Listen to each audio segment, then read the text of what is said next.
Assalamualaikum warahmatullahi wabarakatuh. Alhamdulillah wassalatu wassalamu ala Rasulillah wa ala alihi wa ashabihi wa man wala ma ba'du. Kaum muslimin dan muslimat peserta grup Dirasat Islamiyah yang semoga senantiasa dirahmati Allah Subhanahu wa taala. Al-Imam al-Muallif Abu Syuja' masih membahas perihal seluk-beluk hukum perceraian. Muallif mengatakan wa dharabun laisa fi talaqihinna sunnatun wala bid'ah. Ada istri-istri yang boleh diceraikan kapan saja, karena perceraian yang dijatuhkan atas istri-istri tersebut atau pada wanita-wanita yang berada dalam kondisi itu tidak dikatakan sunnah ataupun bid'ah, betul-betul mubah. Ada 4 wanita yang mereka itu bisa diceraikan kapan saja, tidak dikatakan sebagai sunnah ataupun bid'ah alias mubah. Siapakah wanita-wanita yang boleh diceraikan kapan saja? Yang pertama, saghirah, wanita yang masih kecil, belum haid. Maka bila suami yang menikahi wanita yang masih kecil belum haid, dia boleh menceraikan kapan saja. Bila itu dirasa perlu, ada alasan yang melatar belakanginya. Dan bila wanita yang masih kecil diceraikan, maka wanita tersebut akan menjalani masa iddah 3 bulan. Karena dia belum digauli, bahkan belum boleh digauli. Sehingga tidak ada potensi kehamilan, sehingga tidak ada kekhawatiran bahwa akan terjadi percampuran nasab, dan juga masa iddahnya tidak mungkin panjang. Dan ketika suami memutuskan untuk menceraikan, itu kondisinya tetap sama, karena memang dia belum bisa digauli. Sehingga ketika memutuskan itu betul-betul telah keputusan yang telah dipikirkan matang-matang. Yang kedua adalah al-aisah, wanita yang telah mencapai masa menopause, tidak lagi haid, sehingga suami bisa saja menggaulinya kapan saja dan tidak ada kekhawatiran bila istrinya nanti akan hamil sehingga dikhawatirkan terjadi pencampuran nasab. Tidak, karena wanita menopause tidak lagi bisa hamil.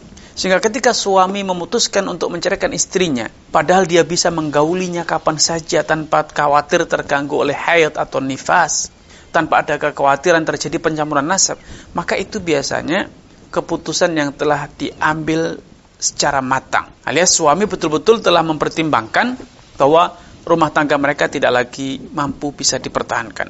Yang ketiga, wanita yang boleh diceraikan kapan saja dan itu tidak dikatakan sunnah atau bid'ah adalah wanita yang hamil.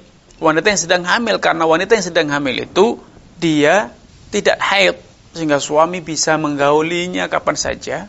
Suami tidak sedang dalam kondisi depresi karena menahan nafsu. Dan secara logika dan tradisi, biasanya wanita yang sedang hamil itu wanita yang sedang disayangi oleh suaminya. Suami sedang sayang-sayangnya kepada istrinya, karena wanita ini sedang hamil.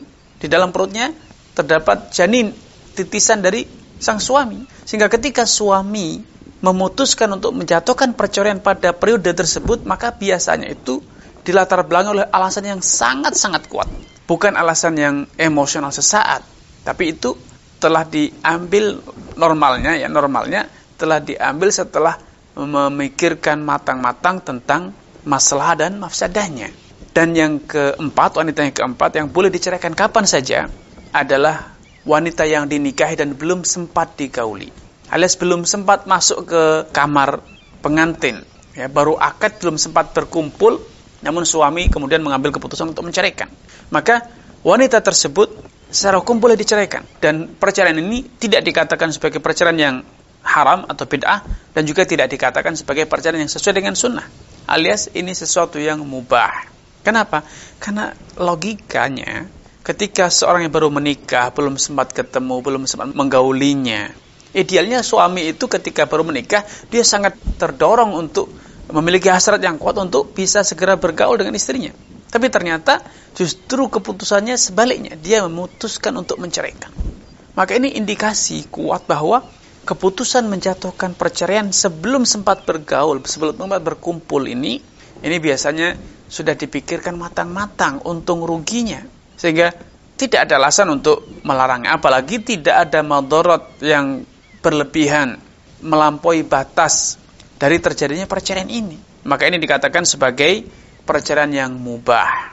Ini yang bisa kami sampaikan pada kesempatan yang berbahagia ini. Kurang dan lebihnya saya mohon maaf. Billahi taufiq hidayah.